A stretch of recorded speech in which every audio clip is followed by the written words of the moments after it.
So from now on, okay, Mr. Adelakun Lori, you will take over the seat of my husband. You will be acting as the executive chairman of this company. So, thank you very much, madam. So, mo rò pé wọ́n ní tí iná bá kú á fi irú bojú. Tọ́gẹ̀dẹ̀ bá kú á fọmọ rọ́pò. Tí ọmọ èèyàn bá kú, ọmọ ló máa ń ṣe légbè lẹ́yìn wọn. I served under my father for 6 years, which makes me the next of kin to my dad. I am an engineer and a business administrator, so I am qualified for this position. You just named him. He knows nothing about this company or my father. We built this company from nothing to something. And I know the nitty-gritty of this company. that is what I am saying. Ta ló ń fẹsẹ̀ múlẹ̀, ta ló ń fẹ́ múlẹ̀? Please tell me. Oh, kí n allow yín to sit sípò ọlá kẹ́ ti jẹ ọlá tán kí n ṣe wá gbà padà lọ́wọ́ yín. Àbí? Right? You really don't know me. And you want to serve under him? Just tender your resignation letter. Mom, I'm really disappointed. You walked into this place to disrespect me. This is mine! How dare you? You just called me your mother? Èmi ló pè ní mom. Láíláyé ẹ má pè mí ní màmá mọ́. Torí tó bá jẹ́ wípé mo jẹ́ màmá ẹ ni. Tó bá jẹ́ pé èmi ni mo bí ìwọ Ọlábọ̀dé Louis. Ó ní wá sọ́fíìsì lẹ́ni. Kò wá insult me. Kò wá disgrace me. So much disrespect that is shown today. Kò wá délé kó wá máa sọ fún mi pé ẹ kú lè mọ̀. For your information, gbogbo nǹkan tó ṣẹlẹ̀ lẹ́ni, èmi àti wọn la jọ planning. Kò ń ṣe decision àwọn nìkan. Abiola Louis. Yes, mom. Ọmọ àlè ni ẹ́. Tá mò ń wò yìí. Hey, Adio. Are you all right? Hey, ẹ gbà mí. Ṣé pé kò sẹ́ni tí ó lè dáa fún tí ò bá ti lọ́wọ́ ayé nú? Who is this girl? Ẹ wà Adio olólùfẹ́ mi bó ṣe rí. Ẹ wo bàtà, ẹ wo aago, ẹ wo aṣọ. Hey, quiet. Why you? What's the problem? Ọkọ tèmi rèé. What? Èmi. Wọ́n ṣépè fún ọ ni. Ẹ dẹ́kun Adio jábọ́ lórí igi mọ́ngòrò ni. Àyìnbá tí ìṣepọ̀ òtúlé kan ṣòro. Ọwọ́ àwò mi sísọ ló mọ ìwìn mọ́. Ẹ̀yin ẹ pẹ̀lẹ́ oje. Ọkọ tèmi ni. Ṣé ẹ dẹ́kun ẹ gbà mí. Ṣó láì jètè ara wa. Ṣé o rántí mi? Jètè ta ni? Wo owó irọ́ ni àjọ náà ni. Bó ṣe ń fún kówó fún ọtán jẹ́ ọmọ ọdún ẹ̀wọ̀ ẹ dẹ́kun ẹ fẹ́ mi náà ń bẹ́ o. Kẹ́ ẹ ṣàánú èmi Adìẹ bó ṣe. Ẹ bó ṣe dùn. Gbọ́ mi. Adio di o. Ó ti ẹ̀ tún Gbọ́ mi! Tó bá jẹ́ pé àwọn olórí burúkú táyé wọn ti bàjẹ́ lọ́rùn ẹ wá láti wá cause problem bí tó bá ní any evil intention tí kò bá. Adio! Adio!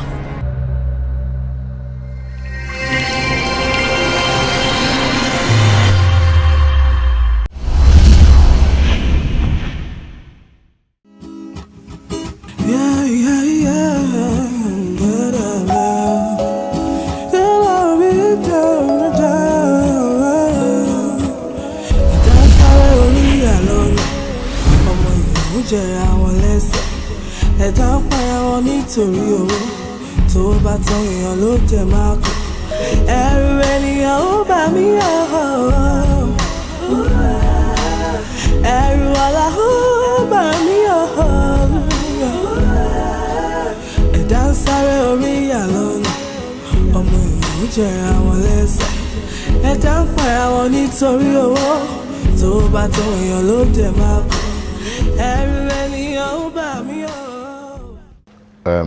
Gentlemen and lady, mo kí gbogbo yín.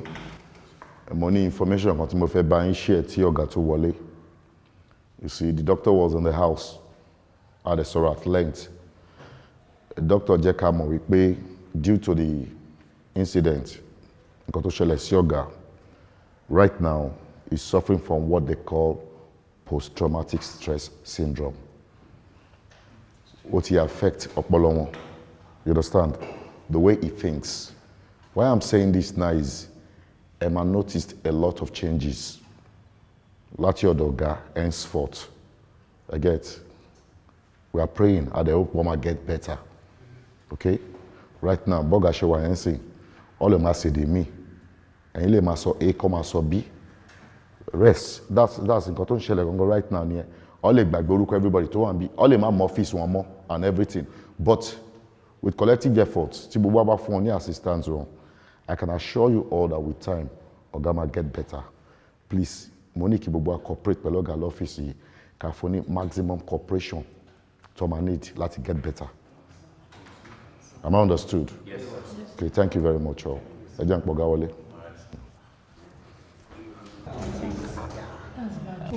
Wọ́n lè gbàgbé orúkọ ẹ̀. Yes.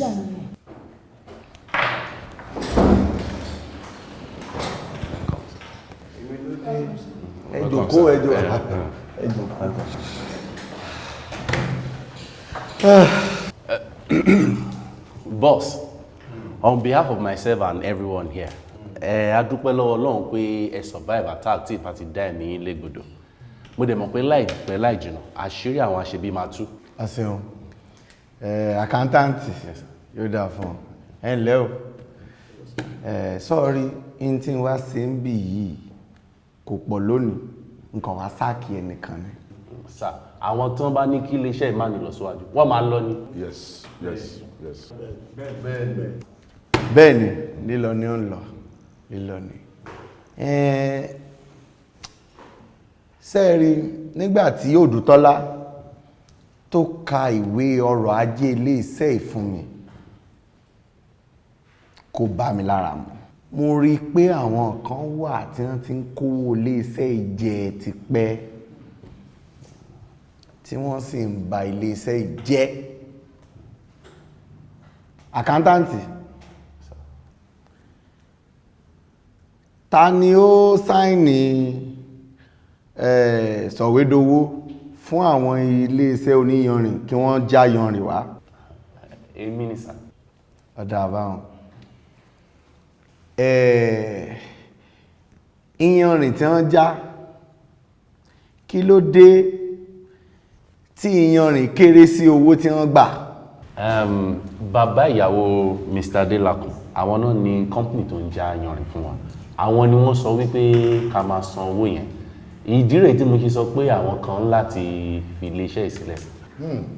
Bẹ́ẹ̀ni, èní náà ni wọ́n fi ilẹ̀. Àkántàǹtì, ǹjẹ́ o sọ fún iléeṣẹ́ ìsọ́ọ̀fi tó iléeṣẹ́ ìlétí pé irú nǹkan báwọn ṣẹlẹ̀? Not exactly, sir. Not exactly. Ẹ ṣeun.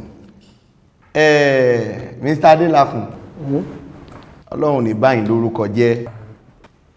Ẹ dákun, ẹ bá mi kọ ìwé gbélé ẹ fún àkántàǹtì. Mo gbé. Sà, ìwé gbélé ẹ sà. Ẹ sì gbọ́dọ̀ san owó ẹyọ kan báyìí fún. Ok.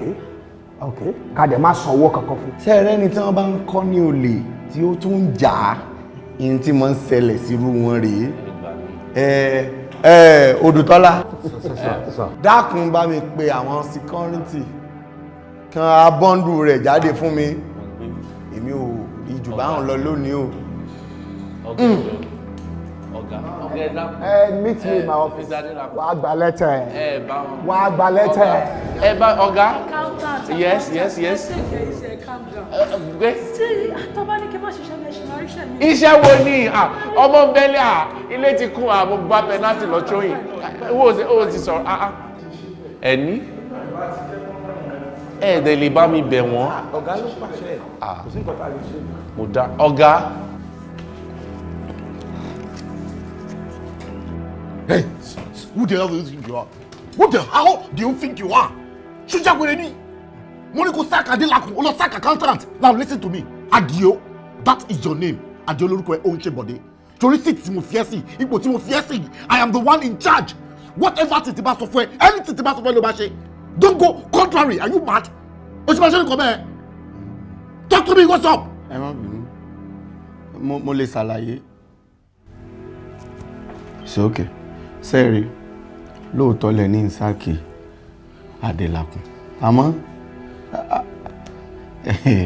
ẹ jẹ́ nǹkan tó ń bẹ́nu gbò tí fi ń pè ń jí ni bí n bá ilé yọ Adélakùn sẹ́ kí n sáàkì rẹ̀ iléeṣẹ́ ó bàjẹ́ bọ̀dá ọ̀dẹ́ ìkọ́ ẹ̀ mọ nǹkan kan ṣé ẹ mọ̀ pé nínú ibiṣẹ́ yìí ni mo ti rí ọ̀pọ̀lọpọ̀ àwọn tí Adélakùn máa ń fún ní owó tí wọ́n jọ ń kó owó òjọ yìí jẹ tí n bá ilé sáàkì rẹ̀ ayé ibiṣẹ́ yìí bàjẹ́ èmi mọ̀ sí báwọn ni ẹsẹ̀ akáyà kò dẹ́.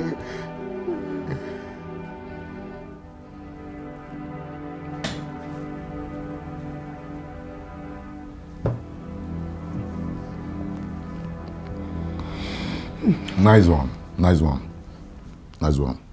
Shori, lóòótọ́ ni pé o kàwé. But you have this. You've got brain. And I like that. Oshigon, I appreciate it. Now tell me, what next? What next? Ẹsẹ̀ ń sọ̀rọ̀ ni. Sẹ́ẹ̀rí, nǹkan kan kàn mí lóminú. Ó sì mú bànújẹ́ bá mi. What is it? Kí ni ẹ? Sẹ́ẹ̀rí, ikú tí ń pa ojúgbà ẹ̀ ni. Òwe ni wọ́n ń fi ránṣẹ́ sí ni o. Ìlú wa ni wọ́n ti máa ń pòwe wọn. Sẹ́ẹ̀rí, ta ló fẹ́ pa Bọ̀dé? Tí gbogbo nǹkan ti á dojúrú báyìí. Kékan mi o, kékan mi rárá kẹmọ́ ẹ̀ kó mọ́ dàbí pé mo kàn fẹ́ gbowó lásán yìí tí a dá sọ̀rọ̀ yín. Kékan mi o. It's just a stalker. I'm sorry, Adio. Inú mi dùn fún ìbéèrè tó béèrè yìí. Ṣùgbọ́n nǹkan tí mo fẹ́ sọ fún ẹ ọ̀rọ̀ àṣírí ni o. Jùmọ̀bí àti Adélakùn ló ń parapọ̀ láti pa Bọ̀dé.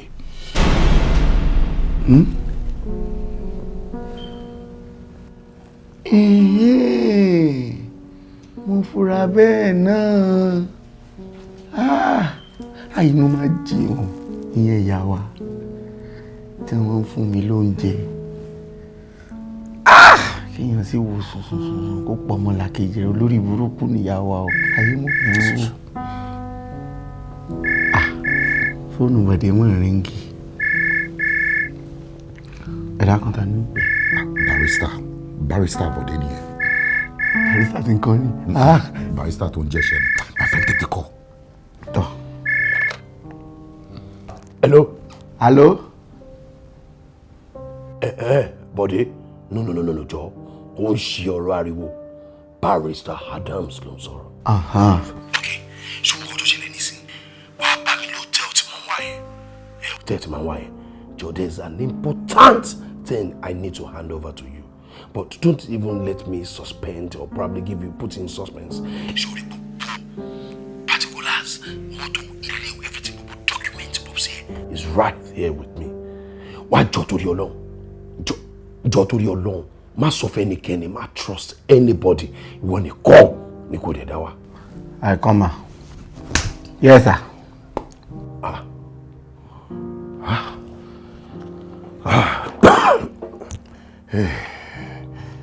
Hey. There's fire on the mountain.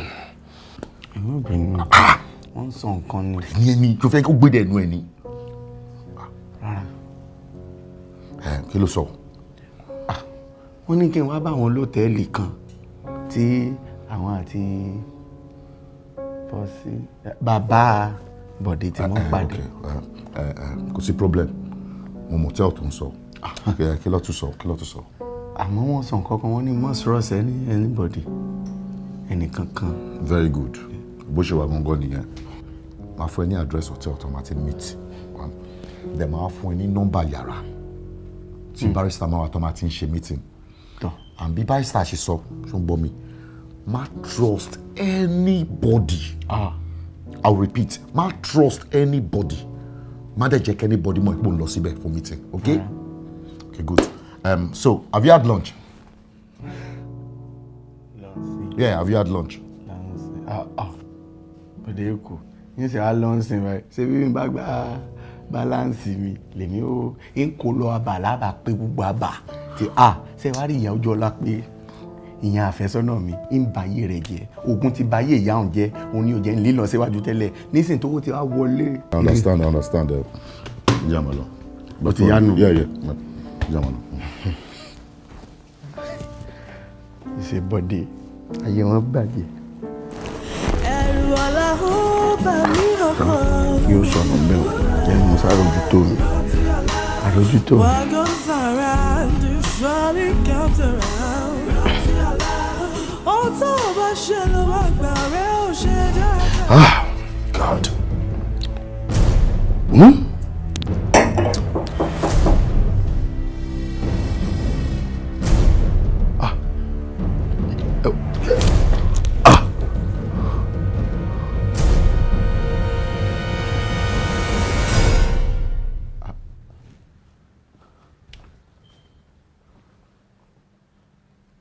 Barrister, ayé mi bàjẹ́, ayé mi, ọmọ ti pa Barrister.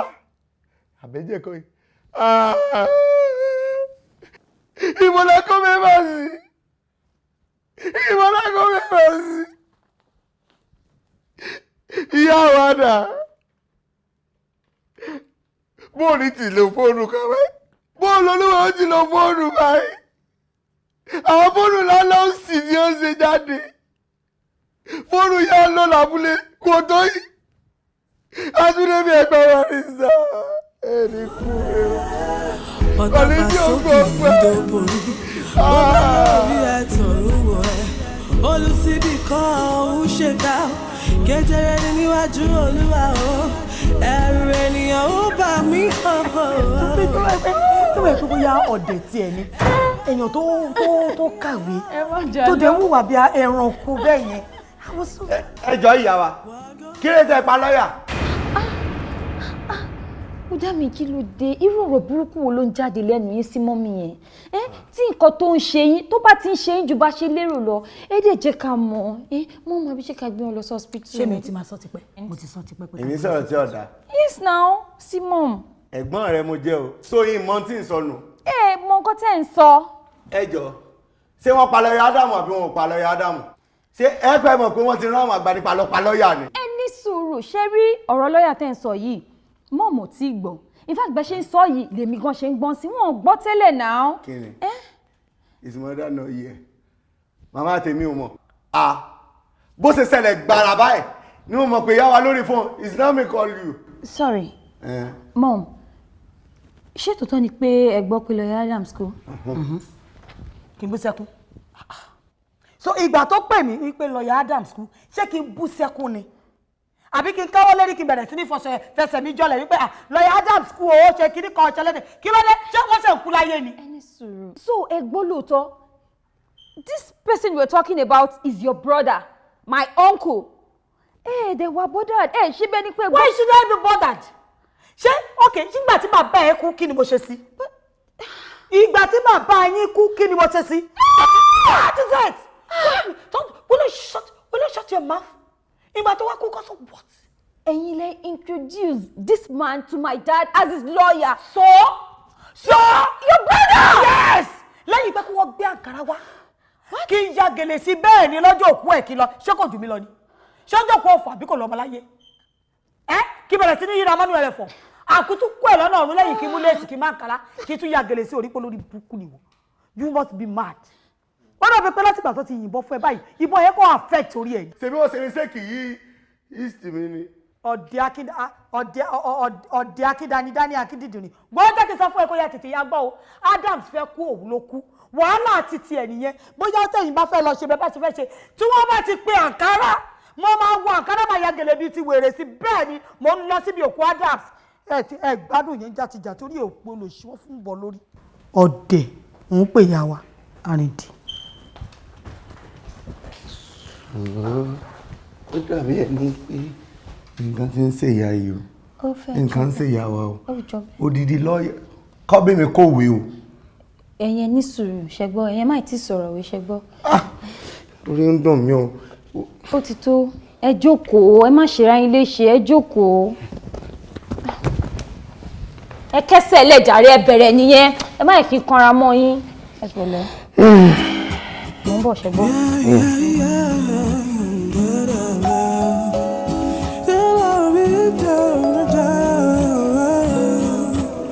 ẹ̀dá ń sáré orí àlọ́lẹ̀ ọmọ ìyàwó jẹra wọn lẹ́sẹ̀ ẹ̀dá ń para wọn nítorí owó tó bá tán èèyàn ló dẹ̀ máa kú ẹ̀rù ènìyàn ó bà mí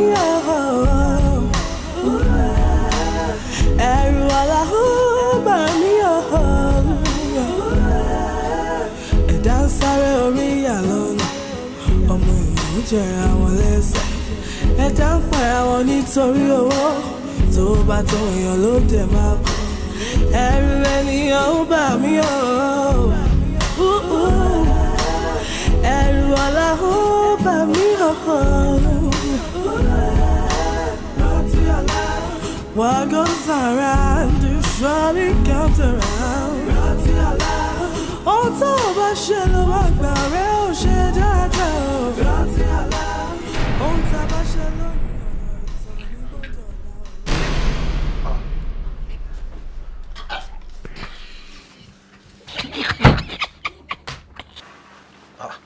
ṣe mo sọ pé kò sẹ́ni bọ́dì lẹ́yìn. bọ́dí báwo ló ṣe ní kọ́kọ́rọ́ wọnú yàrá mi. ẹ gbà pé èèyàn. sáà mọ̀jà bọ́ síbí. ṣé ẹ rí ti kọ́kọ́rọ́ tẹ́ ẹ sọ bí mo ti ń sọ lọ. àwa ti rọ gbogbo kọ́kọ́rọ́ lé ìpátá. alágbàrọ̀ ni bàbá wa bàbá mi alágbàrọ̀ ẹ kọ́ntínú àbí. Get out of my room! Get out! Yes, it's a go. Ẹ yá wèrè o. Ẹ rọra ṣe ìyá wa ẹ mọ̀ pé yín. Get out of my room! He say sorry. Ṣé gbogbo embarrassment fún mi sí? Ṣé gbogbo ìmọ̀ máa gbò káàkiri búrúburú rí? Mi ò máa understand irú ọmọ ojú ẹdún náà ṣé ìbọn máa ń jẹ́ kéèyàn ya wèrè tàbí kéèyàn máa rántí nǹkan kan mọ́ rárá ni because sori bọ̀dé tí mò ń wò yìí ó máa ń dàbí ìgbà tó yẹ pé bóyá sori bó ṣe ní bàbá àwọn rọ kọ́kọ́rọ́ yẹn ó dàbí ìgbà tó yẹ pé wọ́n lọ rọ òun fúnra rẹ̀ wá ni because even their things he says that it's not actually about my husband. ẹ jẹ́ kó Smith lọ́kọ mi ni orí ẹ̀ ti dàrú totally. I think something is wrong somewhere. Tí dẹ̀ pa gbogbo appetite mi pátápátá. In fact, I'm seriously disappointed. So you actually have. Báwo lè o ṣe máa lọ rọ kọ́kọ́rọ́ lẹ́yìn tá a dé mọ̀? Sori the normal body tí n bá bá sọ̀rọ̀ I mean he will reason with me tí n bá bá sọ̀rọ̀ tó máa gbọ́ gẹ́gẹ́ bí ìyẹn but sori nuisance tó di this nuisance that he has become mi mọ̀ bí mo ṣe lè ṣe ọ̀rọ̀ ẹ̀ àfi bíi ti wèrè. Wèrè ni o. àfi bíi ti wèrè. In fact gbogbo kíní tí mo lò ti lọ lára mi ó kọ bẹ everything jẹ ni.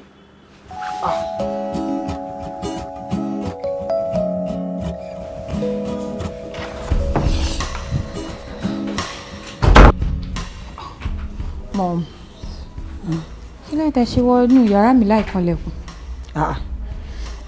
Don't forget this is my house. Okay, landlady, I am sorry. Kí lẹ fẹ́ mà? Ọkọ mi. Yes, mom. O fura sí this new body that came to the house. New body? Yes. Apart from pé condition ẹ̀ jẹ́ kó máa ṣe gánagánagánagánà. Ara ń fún mi sí wípé ó dàbí pé bòde kọ́ nìyẹn. Mom, àrùn ọpọlọ oríṣiríṣi ló wà. Àrùn ọpọlọ tiẹ̀ nǹkan tó sọ́dà nìyẹn. So ká gbà bẹ́ẹ̀. He's my brother. He's your brother. He is. I love him. A brother that hugs you. Tí ara ẹ̀ move. I saw it. Okay, mommy. I understand you perfectly. Ẹ fẹ́ kí n beg mommy ṣe máa bí. Ẹ fẹ́ kọ ẹ̀yin wá síra wa. Nǹkan tẹ́ ń try láti sọ fún mi indirectly nìyẹn. Má ṣe o. Ọmọdé ẹ̀ ò mọ ògùn ìpínlẹ̀ fún. Ṣorí nǹkan tí àgbàlagbà máa rí níbi tó bá jókòó sí. Tí wọ́n bá to ìgbà ọmọ kéékèèké sí, kò lè rí nǹkan kan. Èmi ni mo mọ nǹkan tí mo rí. Ṣé bẹ́ẹ̀ mi lè mi wo bọ̀dé dàgbà? But I'm so convinced in my heart that something is wrong somewhere. I cannot just place it. There is nothing wrong, Mom. Mommy, Mọ́mí Bíọ́lá Louise, ẹ sọ fún mi, ṣé mo nípa ikú lawyer Adams or not? Tell me, I'm your daughter. Mo rò pé nǹkan ṣe é. Ṣé mi mọ̀ nǹkan kan nípa ikú lawyer Adams? Nígbà tí Adams wá kú sókè kéni kì í ṣe kémi gbọ́nà òun lọ. Kí ló dé tí gbogbo yín ṣe bẹ́ẹ̀ pé ikú yẹn jẹ́ wípé bí ìgbà tó kí bóyá èèyàn kan wà tí ó lè kú, bàbá ẹ̀ ò kú ni. Bàbá mi ò kú ni. Àìmọye àwọn èèyàn tó ti kú tó ti wà lọ́nà ọ̀run.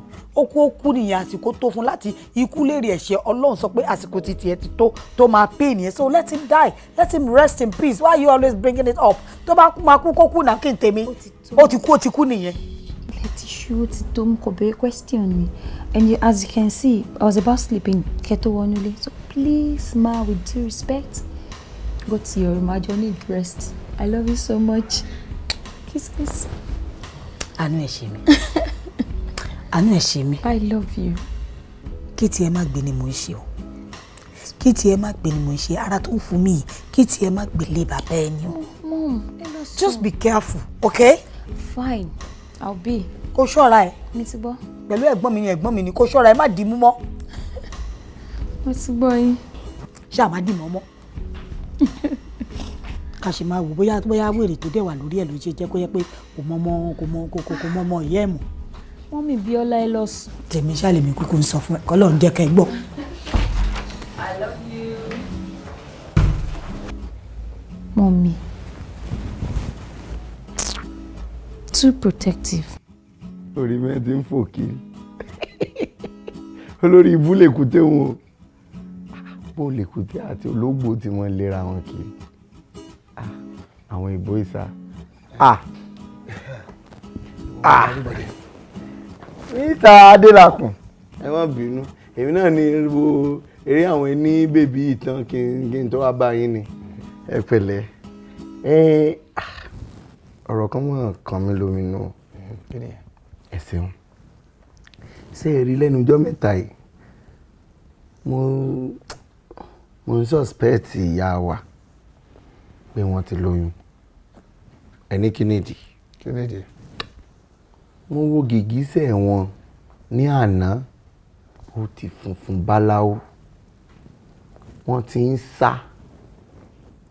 Ẹ mọ̀ kéèyàn máa sá bíi pé wọ́n sá sórùn. Mo wá wo ara wọn ti ń sì. Àti wípé wọ́n ti ń sì tán.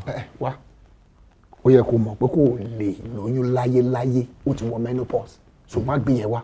Nǹkan tí mo bá wá kọ́ yẹn. Dúró, báwo ni 12 million naira tó kúrò nínú àkáǹtì iléeṣẹ́ yìí? Báwo ló ṣe jẹ́ tí mi ò dẹ̀ fi mọ̀ sí? Ìmọ̀ pé yìí ń lè bá wa.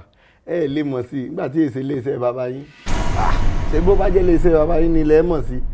Kò sẹ́ni tí ó lè sọ fún mi bí n ti náwó iléeṣẹ́ bàbá mi. Ẹ wá wo àìṣó ṣàlódò kí làbẹ̀làbẹ̀ má mọ̀.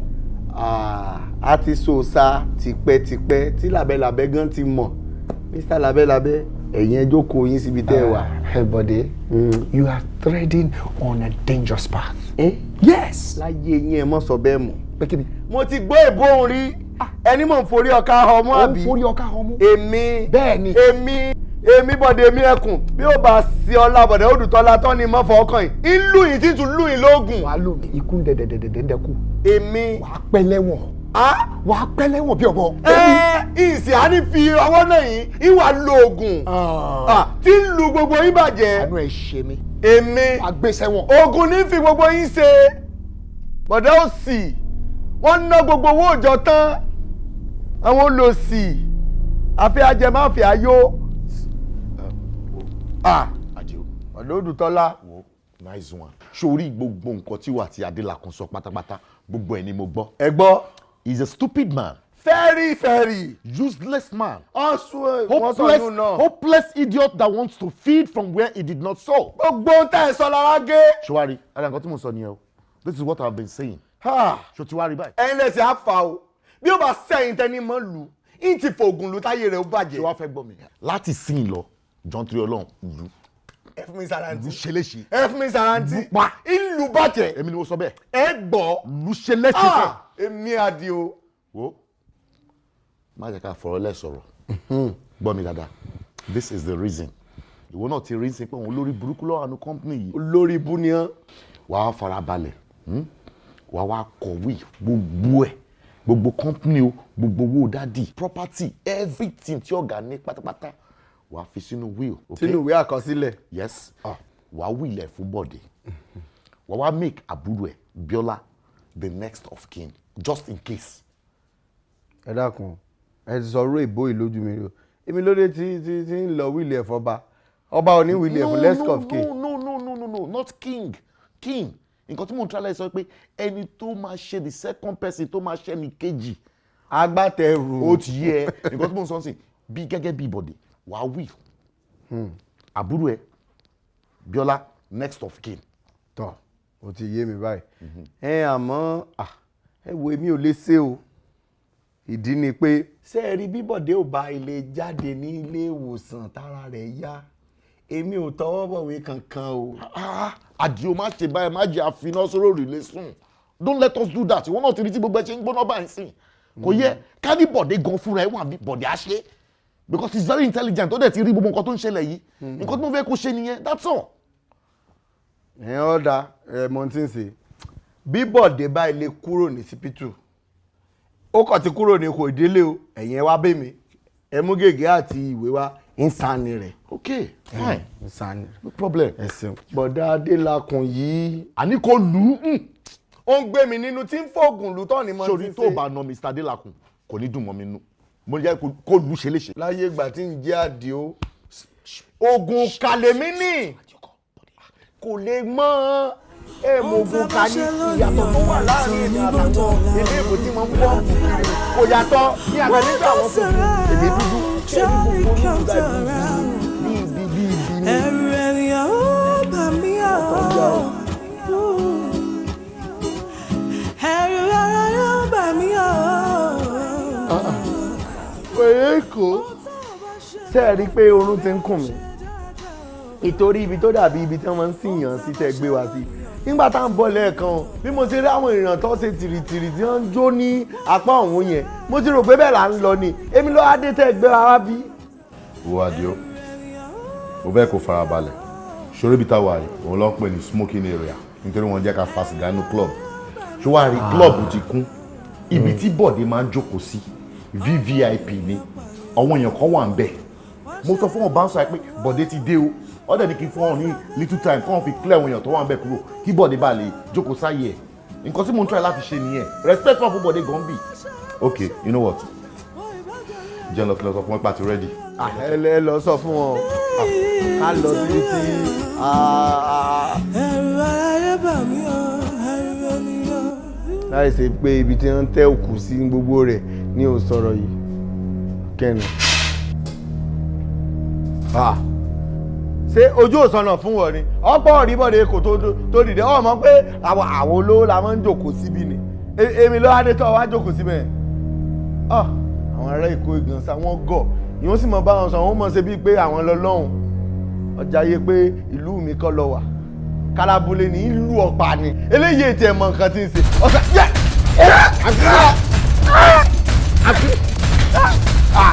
mẹ́ni tí ń bá ọ sọ̀rọ̀ ayé rẹ̀ ò ní dáa ó lọ sí. Bọ̀dé kò. Àdìó ibo ló gbà lọ ibo ló gbà lọ. wèrè agbárípamọ̀ ló lé mi lọ ta. Mo bá ń bì yìí báwo ni fẹ́ bàbá gbalipani kí tó lè sọ̀rọ̀ ó ti sáré ó má dà ó fi ṣá mi. ayé mi o ọba ayé agbárípamọ̀ ò ní dá rí. ẹ dákun ẹ já mo lọ síbí tù. Ibo làgbàdì kí ló kàn wá pẹ̀lú agbárí. ìmọ̀ owó tẹ̀jọ́ rẹ̀ báyé èmi jẹ́lẹ̀ ìdí mímọ́ lọ lúwọ́ o èmi wọ́n lọ ẹgbẹ̀rẹ̀ Bọ̀dé kù. àbáyé agbárípamọ̀ ò ní dá rí.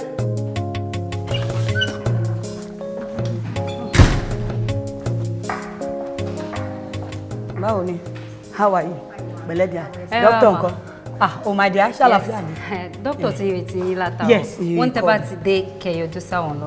Okay, no problem. Ẹ̀dẹ̀ pẹ̀lẹ́ ti bọ́dà Bọ̀dé Ọlọ́run á mú wọn lára dá. By the time tó bá máa fi dé láti lo òyìnbó tó ń lọ, ara wọn máa yá. Bọ̀dé wò? Bọ́dà Bọ̀dé ọmọ yín tí wọ́n yìn níbọn lórí tó wà lọ́dọ̀ wa látọjọ́ yìí. Àwọn ni. Bó ní wá sí? Wọ́n ti move wọn lọ sí ward 4. Oh, okay. Thank you. Thank you very much. Thank you. Jẹ́ kí n kọ́kọ́ rí doctor nù.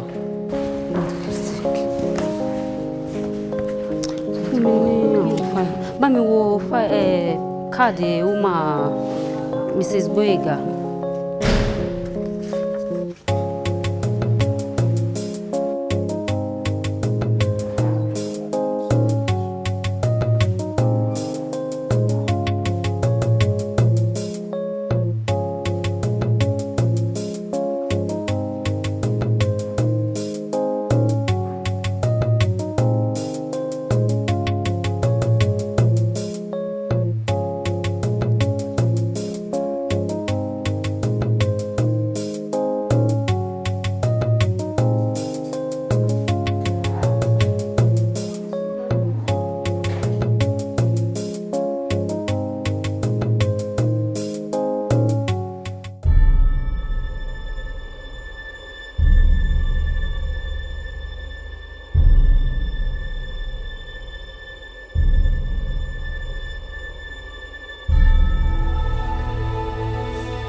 Hello?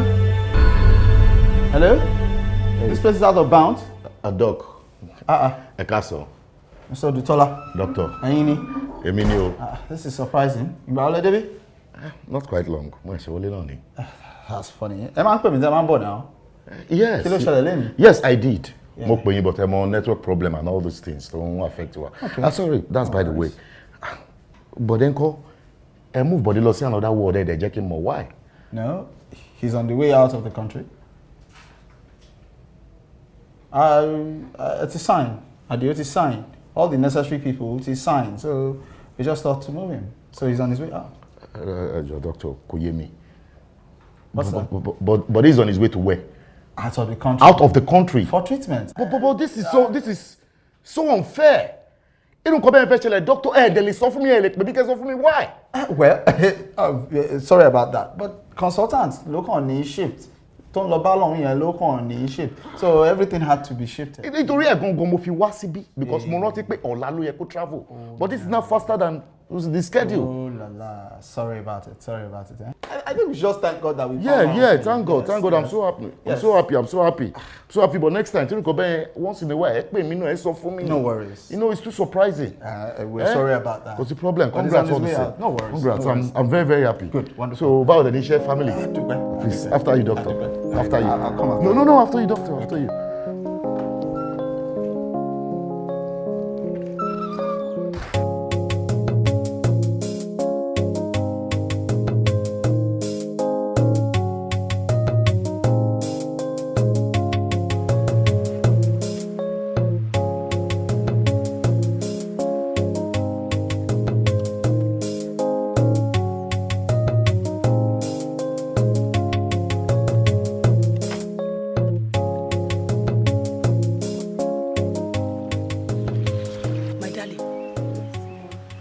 tó bá mọ nǹkan tí ojú mi rí léni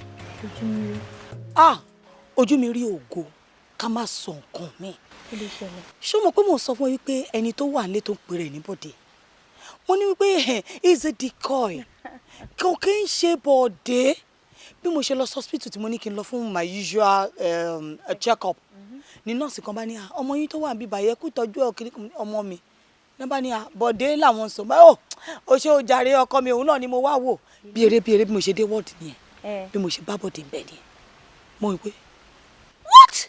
Are you serious? Yes Bọ̀dé ni mo rí èyí tó wà lẹ́yìn báwo ṣé ó possible kí n tọ́mọ kí n má mọ̀ rú ọmọ tí mo bí Abíọ́lá ṣé bẹ́ẹ̀ mi mo tọ́ káàtì ẹ̀lẹ́mì kan ni mo bí èmi ni mo tọ́ mo wò ó dàgbà I know science I just knew it pé eléyìí ò kì í ṣe ọmọ tí mo tọ́ dàgbà sórí tí mo bá mú Bọ̀dé fake tó wà lẹ́yìn lẹ́ni ló máa jọ́ lọ́hùn nípè. Bíọ́lá. Yes mom. Kí ló dé tó jẹ́ pé bíbá ló ti ní kí wá pàdé ẹ̀ this is far from home mo kàn ń wo rábàràbà bọ̀ ńgbà tí mo bọ̀ ní òfin jíàrè lè oní kí wá máa pàdé ẹ̀ bíbá. Ó láwọn ọ̀rọ̀ kan tí mo fẹ́ bá yín sọ ni mo dẹ̀ fíhùn pé kò yẹ ká discuss ẹ̀ nínú ilé ẹ̀ mọ̀ pé ògiri létí èèyàn ló ń jẹ́ bẹ́ẹ̀ mo ṣe ní kékeré wá síbí. Mom ṣe mọ̀ pé ẹ̀yin lẹ train mi. Yes. Ẹ dẹ̀ mọ̀ pé smart gan. So smartness yẹn òun ni mo mú. Ẹ̀yin ò lè bí èèyàn náà kó má wá nǹkan kan tó máa fi jọyàn. Ìyẹn di dandan. And I'm glad you took after that. Yes ma, you're welcome. Ṣé mọ̀ pé bọ̀dé tó wà nínú ilé yẹn? Yes, darling. Èmi mọ̀ pé fake bọ̀dé ni. That's a lie. I'm serious. You knew? I do. Oh, they want pretend? No. Mi kò sọ fún yín ni. Mo kàn act along pẹ̀lú yín ni. Really? Yes, mom. Gbogbo bẹ́ẹ̀ mi ṣe ń mójú mi kí lè jáde yẹn mo ò fẹ́ kó rape ẹ ni. Ó rí pé mi ò jáde lẹ́nu ọjọ́ mẹ́ta yìí mọ́. Bọ̀dé yẹn á dẹ̀ lè rape mi. Èmi tí mi jọ yín. Ìyẹn ò possible. That's, at least now we know. Yes, we do. He's in trouble. He's in trouble. He is. And mom, ṣé mo mọ̀ pé ẹ̀yin àti engineer Louis kọ́ ló bí mi. Mi mọ̀ láti joy. Mo mọ̀ pé adopt mi ni. Why would you say that? What will make you say that? Or what will make you even think of saying that? Am I not telling the truth? Yes or no? It's true. Èyí ló wá jẹ́ kó yé mi pé gbogbo àwọn properties tí ẹ̀yin àtọkọ yín jọ ní mi lẹ́tọ̀ọ́ sí kankan nínú ẹ̀. Gbogbo ẹ̀ ojú ti real body lọ. As a smart girl that you trained, you need láti kú lára mi. I have to really act. Ni mo ṣe try láti pa ọkọ yín so that kò ní disturb me. Ìwọ ló pọkọ mi. Yes. Iṣẹ́ ọwọ́ mi ni. Mi fẹ́ kí tètè mi gbé ni. And lawyer yín, lawyer Adams, tó jẹ́ brother yín. Ẹ mọ̀ pé wẹ̀ ni àwọn original documents yín wà. Èmi náà ni mo tún mú òun náà kúrò lọ́nà. Ẹ má làágùn rárá o, ṣé ti gbọ́? Gbogbo àwọn documents mi ìsanwó nù. I have them, ó wà ní kápá mi. Ṣé wá rí ọ̀kan tó fẹ́ máa fún mi ní problem nínú àwọn tí mo ti mú kúrò lọ́nà ojú Bọ̀dé lọ? Mom, that guy is stubborn. Ó ti stubborn jù. Though mo ti try láti pa lẹ́ẹ̀kan kò kú.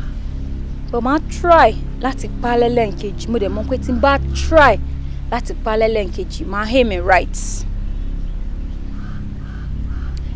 Èèyàn tó tún wá kù. My mom could do it,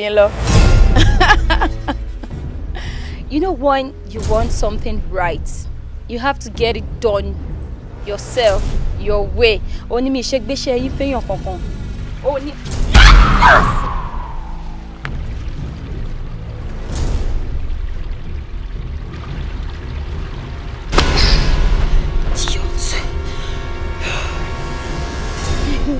Hello.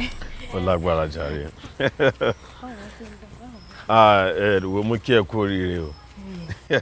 Oríire ńlá gidi ni. You know, as a matter of fact, nígbà tí ọ̀gá Àdìó kọ́kọ́ ṣàlàyé fún mi pé ẹni tí mo fẹ́ lọ gbé èèyàn tó wà very very important sáwọn ni mo wá pé báwo lẹni yẹn ṣe le tó ṣàfi jẹ́ pé alẹ́ yìí wọ́n gbọ́dọ̀ wọ́n ṣáà ní ẹ̀yẹ́ dẹ́kun ẹ̀mọ́ bínú important àbí kí lẹ wí.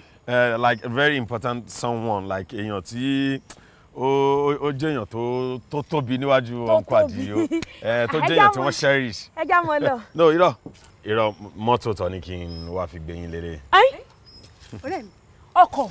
Bẹ́ẹ̀ni. ọ̀rẹ́ mi aláwọ̀ dúdú ni. Ó ní táyà o. Yeah, táyà mẹ́rin lónìí. 1, 2, 3, 4. ọ̀nà wọ́n dáhùn láì ọbẹ̀ rẹ̀ nu abẹ́bẹ́ lúbi òsì ní í ṣe ẹ dákun Àdìó gangan kọ́. Uncle Àdìó wà ní ibi tí wọ́n wà àwọn ló ní kí n wá gbé yín wá nítorí pé èmi lọ́lọ́run ní kí n láǹfààní àti jẹ́ ọ̀gá nínú àwọn drivers tí wọ́n ní.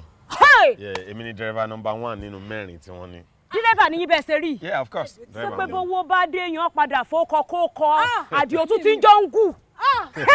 No, mo mean pé ẹ̀gbọ́n Àdìó. Yeah, that's what I mean by uncle. Yeah. Okay, I understand English at all. Ó ti yé mi. For it. Kí ló dé? Kí mo ṣe ń lọ lọ. Wọ́n ní kí n máa gbé yín bọ̀ pé kájọ máa bọ̀. kẹ́ ẹ mọ́ gbé ń bọ̀ lẹ́kọ̀ọ́. àjọ lọ ní ẹ̀rọ ìbàbí. no àwọn nìkan. inú mi dùn ládùn jù ó ti padà yé mi sẹ́rí bẹ́ẹ̀ ṣe ni ẹ mọ́ gbé mi lọ Èkó yìí àdìó mọ lúwẹ̀ẹ́ nu owó ní báyìí. no wọ́n lówó lọ́wọ́ gan tó bá jẹ́ yẹn ni. ọ̀dà tó kọ́ dé àwọn yín jọ lò. ẹ ṣe gan. lóòótọ́ báyìí wọ́n kọ́ yín jẹ́. kó sì dànù bí bá san lẹ́nu ọdíjọ́ tó bá kí ọkọ ewu ọmọ tó gbọ́ràn olòsì àkókò kọ́ máa bo ní nǹkan bí wọn bá tó sì rẹ lọ́mọ bá wọn. wá sóòótọ́ dé ò láǹfààní kan là é ṣe kúre èwo náà àwọn tó ń fẹ́ ló lọkọ̀ rí láyé wọn báyìí tó bá tí wọ́n bá ti ń bọ̀ ló ti mọ̀ gbọ́ zoom ọkàbùkù ọkàdà náà a ní òfara máa ń lówó bá wọ́n sọ tẹ́lẹ̀ mọ́tò sáré rà mí ti ń gbọ̀n bọ̀dá. ṣe tẹ rí nínú àwọn mọ́tò tí ọ̀nkú ni eléyìí ló kéré jù mọ́tò eléyìí alẹ́ la máa ń gbé jáde a ní mọ́tò tá a máa ń wà lọ́sàn-án a ní ìta máa ń wà láàárọ̀ a dẹ̀ ní mọ́tò tó jẹ́ pé ìdajì la máa wà a ní ìtó jẹ́ pé táyà méjì ló ní bọ̀ eléyìí Ọlọ́run ní kí táyà mẹ́rin gbé sẹ́sẹ̀ àwọn mọ́tò ṣe pọ̀ lóríṣiríṣi tẹ̀wọ̀n ẹ̀yin ṣàkọ̀jẹ́ ká lọ. wá mọ̀ lọ. mo ń dúró ní. ìsìn ni mo sáà rìn láàrin àlẹ́ Èkó. lẹ́sẹ̀kẹsẹ̀ Èkó yá. ẹ̀bọ̀dà ẹ̀rọ tèmi náà. lọ fẹ́ wọn ó lọ sí àkùkọ ọkọ máa bo ní nǹkan kó sì dànù bí wọn bá fi ọkọ lọrẹ tó sí wọn. kórì ibú lọ sí ẹlẹ́sìn ó ń yà bọ̀dámọdé. So àwọn máa lọ sìn but I want you to listen very well. ṣé o ń gbọ́ mi tí mo ṣe ń bẹ sọ̀rọ̀ yìí?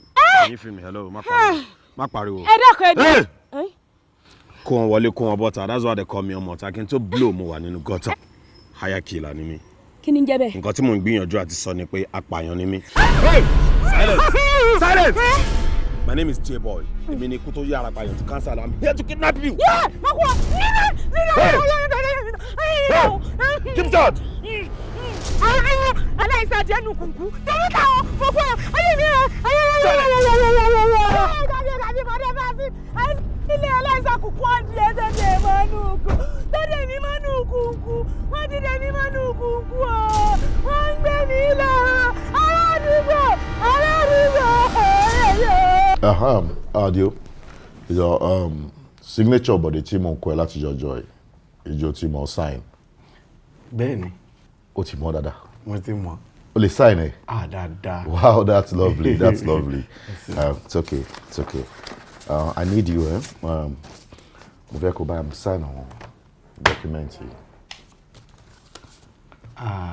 Bọ̀dé ẹ dákun dọ́kúmẹ́ǹtì wo rèé o? You are not in the position to ask me questions. Nǹkan tí mo bá fẹ́ kó ṣe ló máa ṣe. O ti understand? No. Sign document for me, that's all.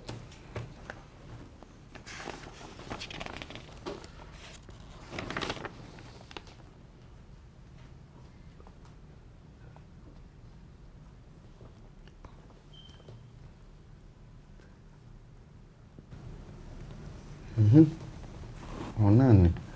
Ẹ dákun.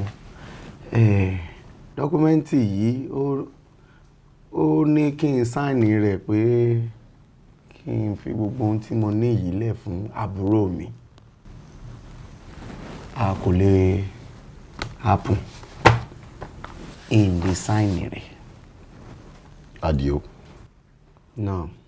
Are you okay? Ṣé wà all right? Ṣó ti gbàgbé seat tó wà ẹni? My friend, ó ń ṣe Bọ̀dé, Àdìó lórúkọ ẹ̀, I repeat, Àdìó lórúkọ ẹ̀. Èmi mo fẹ́ síbẹ̀. Now listen to me.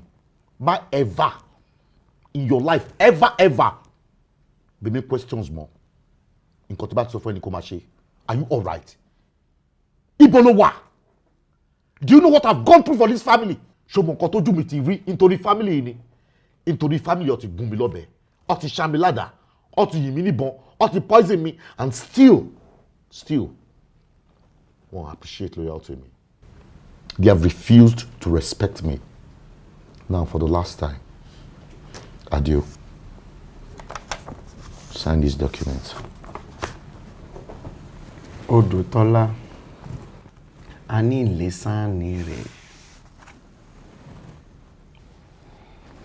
Odùtọ́lá, dákunjọ, kí ló fi mí pè náà? Ará oko, àbí? Ọ̀dà àbáhùn. Nínú gbogbo ohun tí wọ́n ṣe fún ọnú fámílì yìí, nǹkan kan wà tán tí ṣe fún ọ. ásíìdì ó yẹ kán dà sí gbogbo ara rẹ ni ọmọ kú rọ̀jú lókè Ọlọ́run àṣírí rẹ ti tú bẹ́ẹ̀ ni àṣírí rẹ tú ọmọ ìkànnìọ́ bí n bá rí ejòlá kí n rí ọba ẹ̀ nǹkan bí ọ ń wà padà lọ béjòlá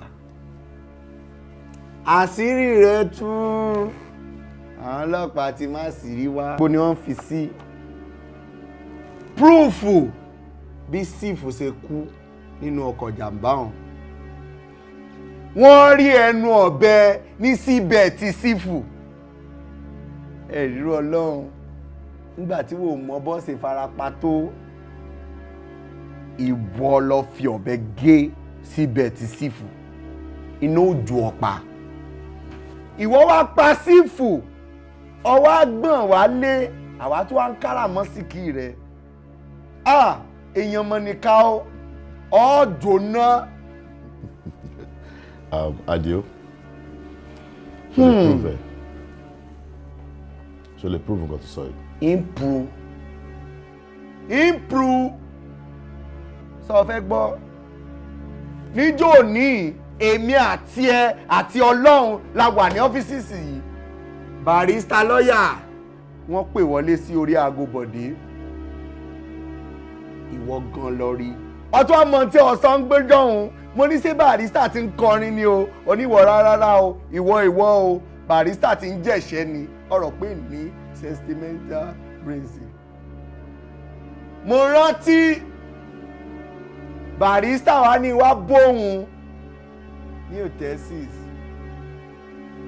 ìwọ yìí kan náà lọ júwèé hotelsis fún mi ìwọ yìí kan náà lọ sọ yàrá tí ó wà mo wá dé bẹ́ẹ̀ agbanipa ti ta lọ́ọ̀yà ọdẹ́mi rẹ̀ légbodò ẹni tí ò mọ kankan secretly sleeve ló ní kí n wá o ìwọ náà lọ ní mọ́ wí fẹ́ni kankan mo sì dá lọ sọ wá rí ntọ́ mọ̀rẹ́ o ọ̀bẹ tí agbanipa fi pa lọ́ọ̀yà ìwọ yìí náà mo sọ fún àtìyá yín nígbà tí mo wá sọ fún ọ mo rí ọ̀bẹ tí wọ́n fi pa lọ́ọ̀yà o barista kọ́ kú gbé ẹni ẹlẹ́ni tọ́ ọ̀ràn tí pọ̀ mú mi lọ sí clubbings tí wọ́n ti máa ń jó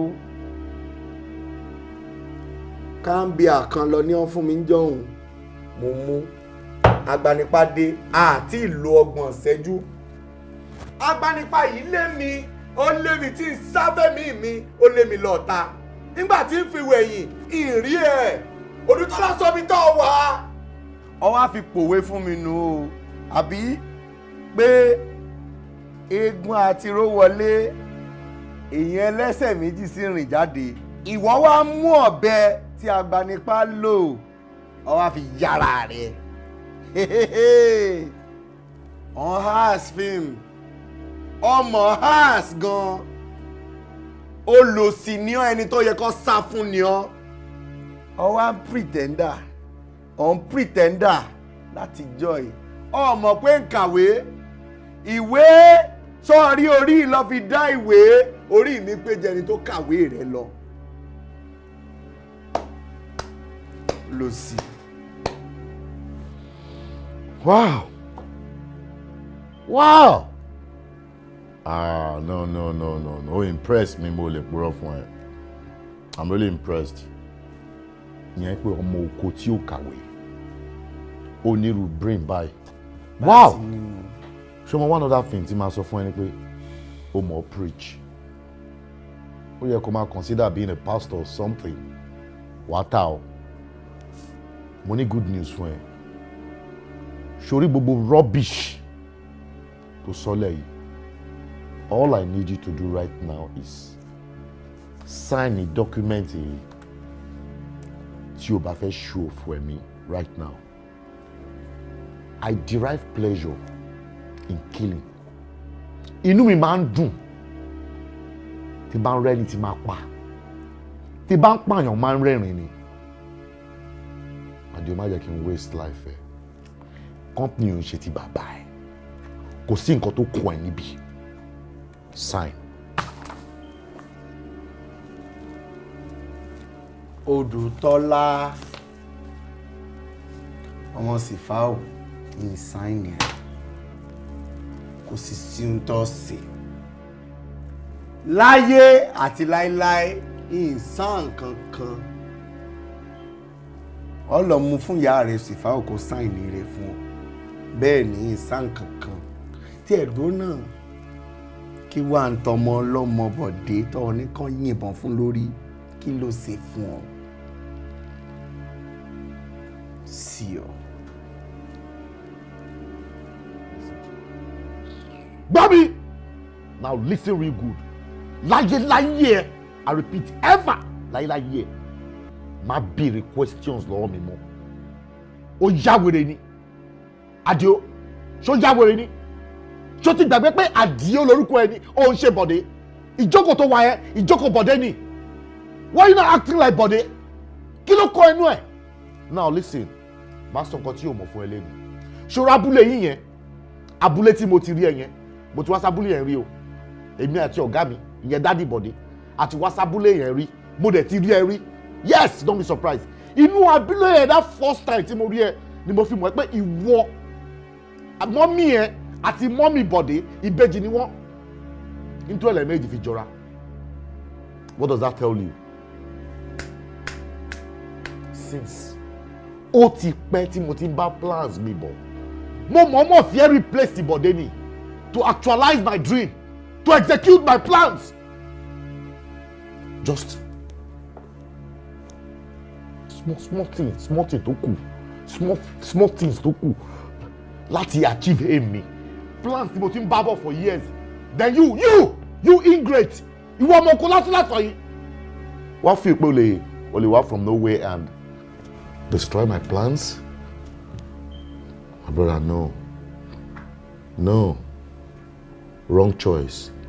Now let me advise you, the wrongest person nílé ayé yìí láti mess up pẹ̀lú is this man here. Adio, for the last time, sign the fucking document. Sign it. Wọ́n láìkè wọ́n ti ń pariwo. Omi lọ́rọ̀ olórí burúkú tá a jọjà lóko wa. Ọ̀rọ̀ pé wọ́n nìkan lọ lè parẹ́. Sọ́ọ̀yà wèrè àbórí rẹ ti burú ni. Èmi gan lè pariwo. Tí ń pariwo tí gbogbo ayé ò gbọ́. Who is you? Who has come? Who is that? He has cried. He has anything. Tọ́ ọ bá sọ yóò jẹ́ tí ọ. Tí ọ fẹ́ gbọ́, èmi ò sáìn kankan o. Bẹ́ẹ̀ ni ọ̀sẹ̀ àti á fi ọ̀rọ̀ kó bára rẹ̀ báyìí. Ọlọ́run wá sábúlé wa ọ wá rí i pé àtìyá mi àtìyá Bọ̀dé ìbejì ni ó túmọ̀ sí pé èmi ni mo ní gbogbo ogún yìí kò sí ohun tó fi mí ṣe. Wọn ò wá sọ fún ọ tẹ́lẹ̀ ni sọ̀rọ̀ pé gbogbo ariwo rẹ máa ń dẹ́rù bá mi ni mo kàn máa ń gbọ̀n nítorí báláǹsì mi ni kí n lè gba 10 million naira mi kí n lè fi ṣe nǹkan lábúlé wa sọ wá gbọ́ ìfẹ́ 10 million mọ́.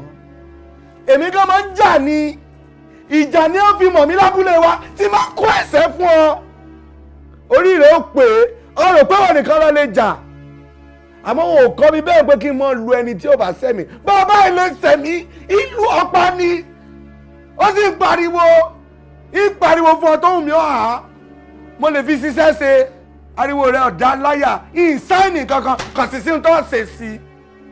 Jẹ́ n wá sọ fún ọ èmi ti gba akọ̀wé tuntun àti lọ́ọ̀yà tuntun mo sì ti kọ́lẹ̀ nínú ìwé mi pé bí n bá ilé kú ní 30 ọdún sí ìgbà yìí kí wọ́n kó gbogbo ohun ní mi gbogbo ohun kan tí ó jẹ́ ti bàbá yìí kí wọ́n kó fún àwọn ọmọ aláìníyá àti bàbá kò sí ohun tó ṣe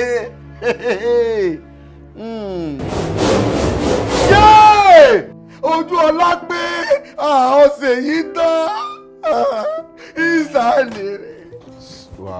Gbọ́ mi. Dákú. Gbọ́ mi. Sorry, èyí tí mo fi jù ẹ́ lọ ni mo fi hàn ẹ́ yẹn tó ń pariwo bí olórí burúkú. Ojú ọlá pé. Sọ̀rí ìyàwó ẹ̀ yẹn ó ṣàrípọ̀ dé mọ́lẹ̀ ni. Bẹ́ẹ̀ni. Èmi èmi tí mo wà ń di ẹ̀rì. Kèsè kankan. Mo wá fẹ́ ní advice kan fún ẹ. Advice ni. Sórí ìyàwó ẹ̀ látòrí fóònù kò ti máa kiss ẹ. Nítorí in the next 1 hour tí mo bá rí document ipò ti sign ẹ. Ìyàwó ẹ̀. Ìsàmì rẹ̀ dákò ọ̀nà ọ̀rẹ́ kò. Ọmọ ìlú jẹra wọn lẹ́sẹ̀. Ẹ̀dá ń para wọn nítorí owó. Tó bá tán èèyàn ló dẹ̀ máa kọ̀. Ẹ̀rù ènìyàn ó bà mí ọ̀hún. Ẹ̀rù ọ̀la ó bà mí ọ̀hún. Ẹ̀dá ń sáré orí ìyàlọ́. Finally. Gbogbo ilé, gbogbo estates, gbogbo companies tí engineer Bankole Louis ní ti di ti èmi Abiola Louis, and of course àti wọ. Yes, my love. Congrats. Finally. You know I love you so much. And I love you so much more. I love you so much more. You're my darling. You're my honey pie. Thank you so much. God bless you. Anything for you there. Yes, but nǹkan kan ṣì ń bother me. This other guy, ṣé àwọn nǹkan tá a bá ní pé kó ṣe, ó máa ṣe ṣá? Hey baby. Yes, dear. Adio kọ́ ló ń sọ ni. Yes, you're right. Come on, my dear, why are you sounding like this, Adio? Ṣorí gbogbo nǹkan ta ni kò ṣe pátápátá ló máa ṣe. Really? Tó bá possible wọn tó ṣe extra. You understand? I trust you. Báyìí mo ṣe di Adio mu, mo di mu báyìí. And it's going nowhere. Don't forget, ìyàwó wa under our captivity, àfẹ́sọ́nà ẹ̀ láti kidnap àti keep ẹ̀ síbì kan. Tí kò bá ṣe nǹkan ta ni kò ṣe, man, he's in trouble. You're right. You understand, my dear? Gbàgbé Adio, this calls for celebration. Sure. And I want to reassure you pé mo nífẹ̀ẹ́ gidi gan. You don't have to tell me because I know and I love you too. I love you more, baby. More. It calls for celebration, my dear. Sure. Forget. All right. Let's celebrate my baby. 1 minute. I'll join you soon. Love you more, darling. Love you. Wife. I love you. Yeah, Marriage. the honeymoon is going to be in Dubai. Woo! Dubai honeymoon. All the way. Oh, I can't wait. I love you so much. I'm drunk in love.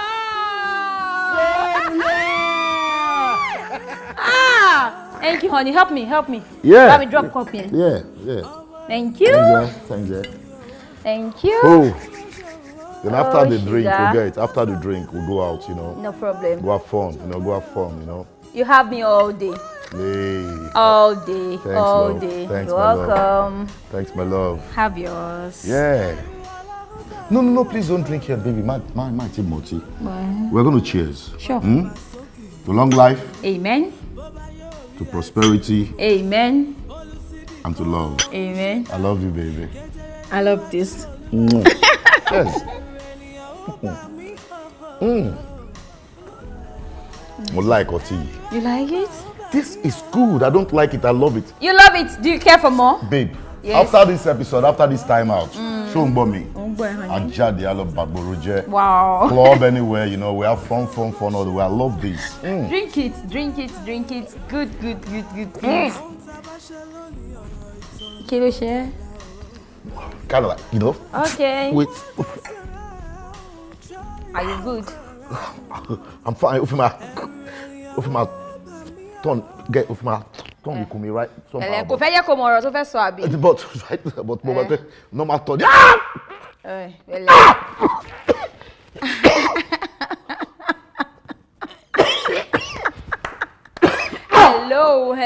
Hello, boo.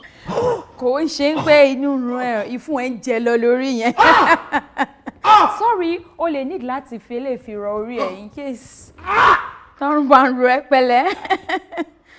You don't have to scream, Rora. You've known so much. You just have to go. Bye. Love you.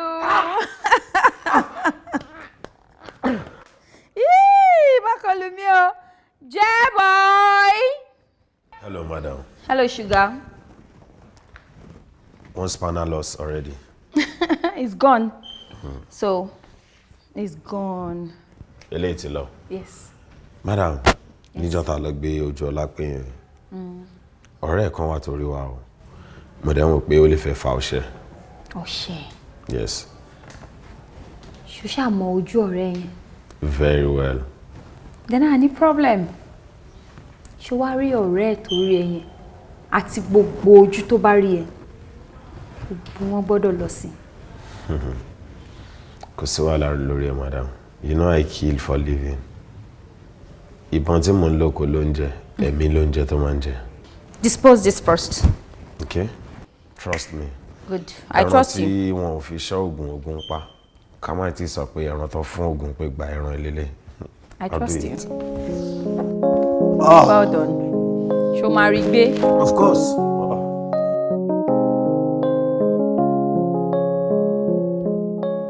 Biola.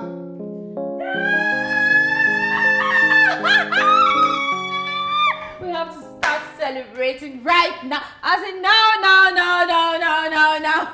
You know you are very careless and reckless. In what way? What have I done? Ṣé o mọ̀ pé ọlọ́pàá ti mú J-boy ni? Excuse me, Daddy.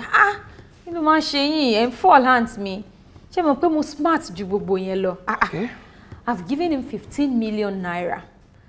Mo dẹ̀ ti bá àwọn ọlọ́pàá kan sọ̀rọ̀. Ó kàn máa wà ń bẹ̀ fún bíi 1 month. After that, ọmọ àfẹ̀yàn mi fi replace ẹ̀. Then I dey travel out. Á lọ máa enjoy owó ẹ̀. Kò sí problem. We're good.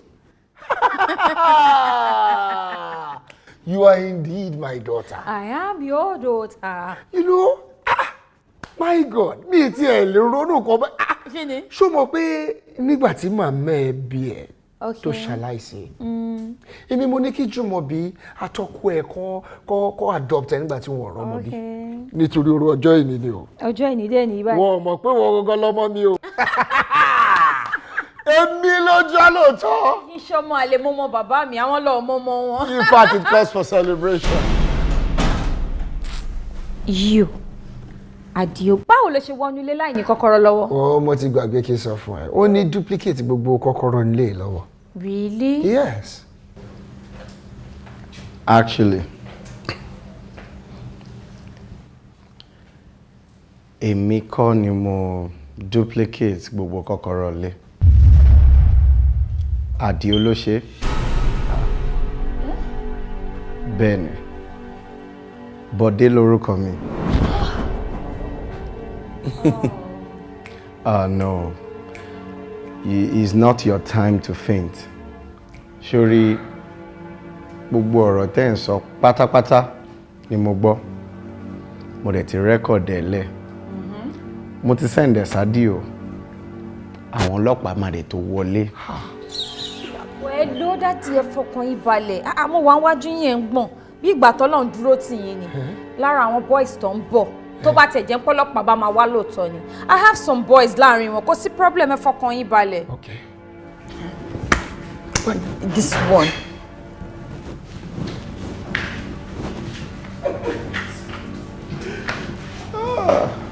Ilé mi rèé o.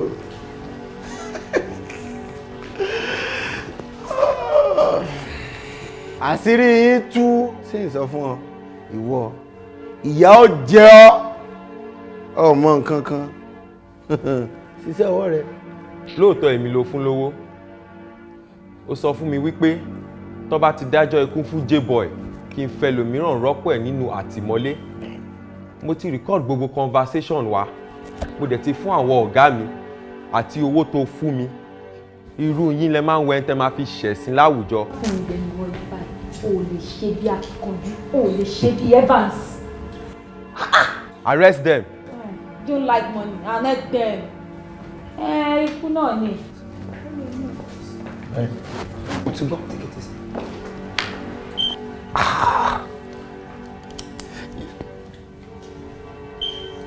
You will never get out of this. Move. Move. I know. Never. After me. Má jẹ́ fara. Ásíìdì ló kù. No more. Whatever you say will be used against you in the court of law. I know I'm going to die. My friend, move here. Ọkù náà ni olóhùn ó kù ni ọgbọ́n tó sọ. Orí èkó gbó. Ah. Àṣé èèyàn nìkan. Èèyàn nìkà wẹ̀rẹ̀ tí ń rí ọ̀rí o. Àdìó. Ọ̀ tí ẹ̀ keyboard látara. Àìdá kan mo bínú ẹ̀ lẹ́. Cousins mi ni. It's a cousin. It's okay, it's okay. Actually, Àdìó, mo fẹ́ kó ìwọ àti ìyàwó ẹ jọ lọ sí abúlé yín. Go and pack all your things. And this is your house. You have to start living here with me. Nínú ilé yìí. Asínú sínú rí odò ni. Olóṣì ni ọ́. Bọ́ tí mo bẹ́ kiri inú ilé onílé inú. Ọkọ̀ bọ́ báyìí. Èmi ò lọ lé mọ́.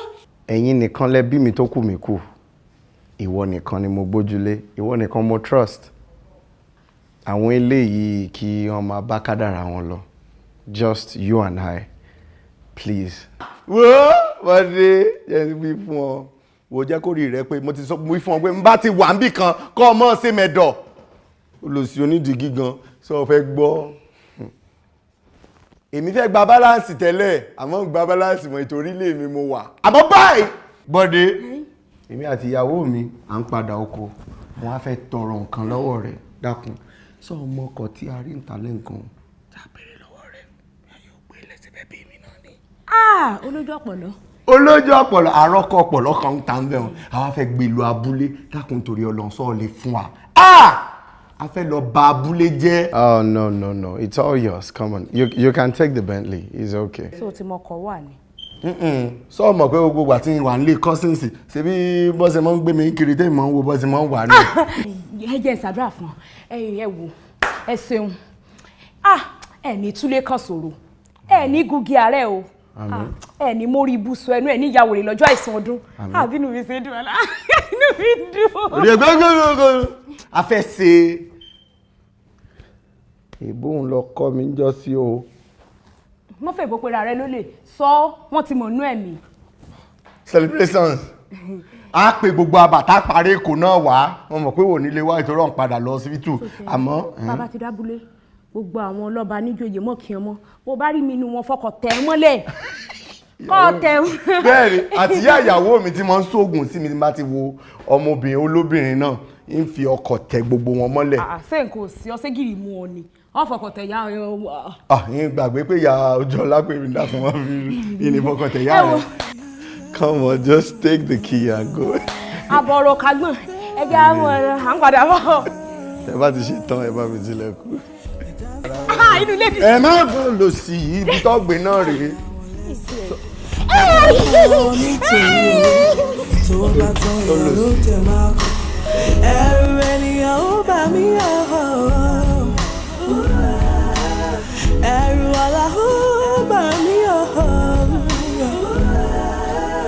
ẹ̀dá ń sáré orí ìyá lọ́nà ọmọ ìlú jẹra wọn lẹ́sẹ̀ ẹ̀dá ń fara wọn nítorí owó tó bá tán èèyàn ló dẹ̀ máa kọ́ ẹ̀rù ènìyàn ó bà mí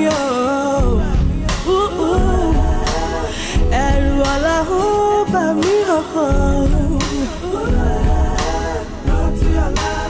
What goes around surely comes around. Ohun tó o bá ṣe ló wá gbà rẹ ó ṣe dáadáa.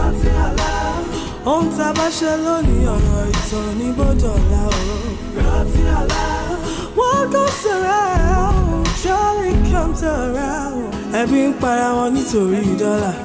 Òpò ènìyàn ẹlẹ́jẹ̀ lọ́rọ̀. Òun ṣayé bó ṣe wù ẹ́ o ti gbàgbé pọ́lọ́run wà lókè.